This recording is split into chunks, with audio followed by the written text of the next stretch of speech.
लेकिन आप निश्चित मानिए, आपकी श्रद्धा उस गुरु के भीतर भी शक्ति स्थापित करने के बाद वहां से आप उसको अभिमंत्रित करके और अपने पास ला सकेंगे। ऐसा बहुत लोगों का अनुभव श्रद्धा जैसी होती है ना।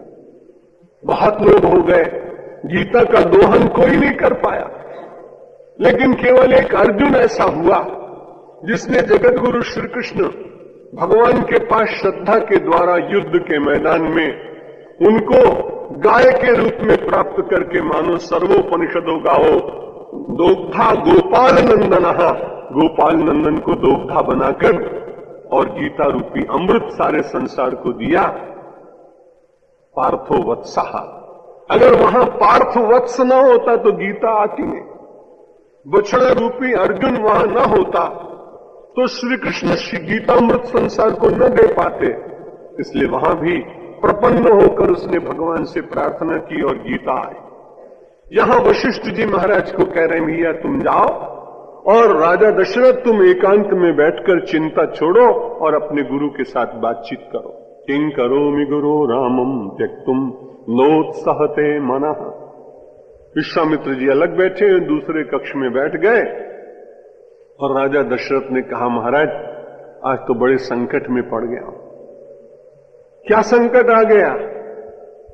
रामम त्यक्तुम नोत्साहते मनः, मेरा मन राम का परित्याग नहीं करना चाहता है। बाबा जी ने आते ही राम को मांग लिया है, बड़ी तकलीफ है। बहुवर्ष सहस्रांते कष्टेनोत्पादिता सुता, सहस्रों वर्ष की आकांक्षा को पूर्ण करने के बाद तो इन्हें पुत्र के रूप में मैंने प्राप्त किया है। और ये मेरे चारों पुत्र कैसे हैं महाराज? चत्वारो अमर तुल्यास्ते येषाम रामोति वल्लभः रामसुतो गच्छति चेन्न जीवामि कथंचन। ये चारों ही इतने तेजस्वी हैं, लेकिन राम तो मुझे अत्यंत प्रिय है, प्राणों के समान प्रिय है। यदि वे चले जाएं तो मुझे ऐसा लगता है न जीवामी, मैं जीवित नहीं रह सकूंगा। और इसलिए मन में विचार करने के बाद फिर सोचते हैं कि एक बात और कहता हूं गुरुजी कि मैं ना कर सकता हूं, लेकिन फिर डर भी लगता है कि प्रत्याख्यातो यदि मुनि शापम दास्यत्यंशंशयः कथम श्रेयो भवेन् मह्यम असत्यम चापि न स्पृशेत। देखिए, श्रेय की चिंता है राजा। वहां विश्वामित्र जी कह चुके तुम्हें श्रेय की प्राप्ति होगी, परम कल्याण मिलेगा। यहां अत्यंत दुखी होने पर भी कहता है कि महाराज अगर मैं मना कर दूं तो हो सकता है विश्वामित्र जी मुझे शाप दे दे। इसलिए मैं तो आपसे ही प्रार्थना करता हूं कि मेरी बात छोड़िए, आप मेरे गुरुदेव हैं, इसलिए मुझे तो आप वो बताइए जिसमें मेरा श्रेय। कथम श्रेयो भवेन् मह्यम, किस प्रकार से मेरा कल्याण हो। और फिर से बात याद आ गई कि महाराज असत्य मुझे स्पर्श न करे, मेरा कल्याण भी हो और मैं असत्य को स्पर्श न करूं। सत्य के प्रति कितनी दृढ़ भावना है कि श्रेय की प्राप्ति हो और सत्य भी मेरे साथ बना रहे, ऐसा मुझे कुछ करने की आज्ञा दीजिए महाराज। और राजा दशरथ बड़े प्रसन्न हो रहे हैं।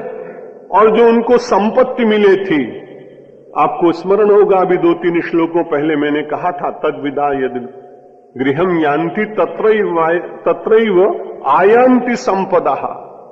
राजा दशरथ विचार करने लगे कि जो ये संपत्ति मुझे मिली है और मैं आज विश्वामित्र का जो मैं आदर कर रहा हूं मुझे करना चाहिए, क्योंकि ऐसा शास्त्र आदेश देते हैं। गुणायनम शीलधनम कृतज्ञम वृद्धाश्रयम संवृणुतेनु संपदा।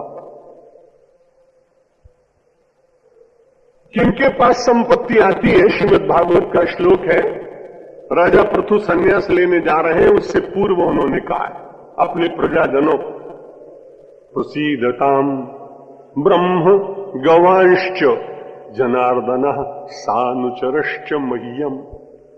राजा पृथु ने कहा कि संपत्ति उन्हीं के पास आती है जो अपने गुरुओं की, अपने वृद्धों की, उन सब की सेवा करते हैं।